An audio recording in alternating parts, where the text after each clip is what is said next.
I think coming in as a preparatory meeting for a World Economic Forum for the Europe, some of the issues that come to my mind are: is Eurozone really one? Is Eurozone recovery sustainable? And will the growth momentum continue through 2011 and 2012? Will lack of cohesive policies mean Europe will take its rightful place on the global stage in shaping the future? Ultimately, what we are seeking is a uniformity, a predictability, a sustainability.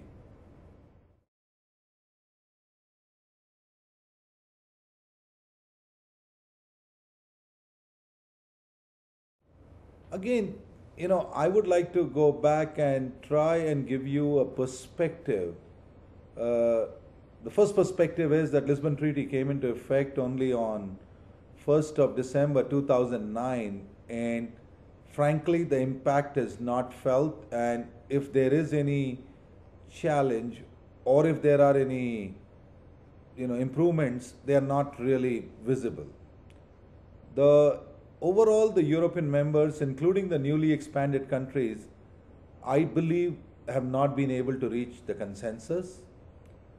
I do believe that Greece is still a challenge, uh, though I'm conscious that the consent has been a key word in ratification of the treaty signed in 2007.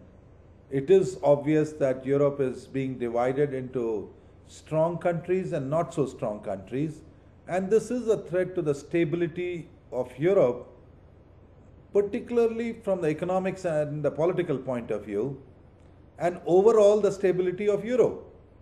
So, Lisbon Treaty has established new offices of the President of European Council, overall the High Representative for Foreign Affairs, and a clear security policy, but I don't know whether it will be able to influence many of its challenges. So, again, the big question is Europe one? Is Europe like a multinational body? Or the leadership of Europe, various leaders of the Europe, do they visualize themselves as leaders of common market or a leaders of common currency? So I do believe that Europe will do well. Europe has a right to think big.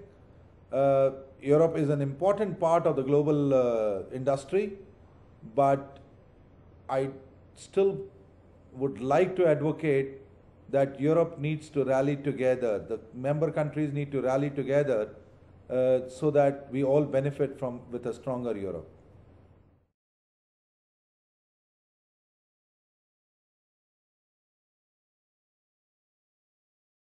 I think an easy part is stability of euro. World over, we are still coming out of the major financial crisis, and we all realize that a strong euro will help the whole of eurozone. Yeah, though some of the exporters in Europe may like to believe that a stronger euro is not in their best interest, but so let's take few facts. Europe's recovery has been slow, and the forecast for growth is marginal, 0.7% in some countries, 2%, 1%. Now, the fact is that today, as I've already said, Europe is not one country. Europe has to, preach and practice a lot of inclusive capitalism. The Europe 2020 plan, talks about Europe becoming a thought leader, a technology leader, particularly in green industries. We talk a lot about improving higher education, but I think it's not the European Union which will achieve that. It is the member states, it's the countries that have to overall boost the employment rate, boost their expenditure in research and development, and boost in development of intellectual manpower. So I do believe that there is a desire, but where the challenge is to get the euro to become stronger and for the member states to become equally aligned to the objectives of making euro a stronger currency.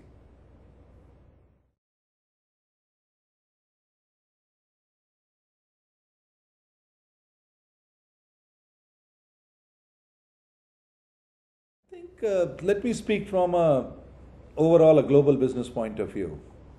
The capital flows from where you have high abundant capital to where the capital is required. The skilled manpower goes from where it is abundantly available to where they can serve a need. Similarly, an intellectual capital, whether it is in skills or whether it is in IPR or whether it is in processes or whether it is in terms of technology, flows where the needs are good and that it is economically viable to get those skills or capabilities at the right cost. I still see from a business point of view, we still need more clear and open policies regarding immigration across European Union. I think we need to start getting a simplification of the cross-border taxation. And overall, I would say is that overall the labor laws, can be very, very tough. Luxembourg, France and Germany, which could probably be in a driving distance and you could be able to cross them within a day, the labor laws change dramatically.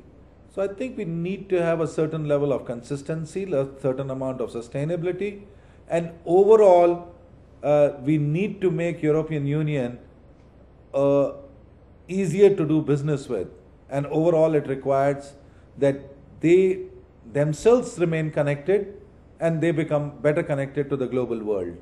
So overall, if there is request, the request is uniformity, transparency, collaborative, and be a little more accommodative. We need to create win-win propositions for all.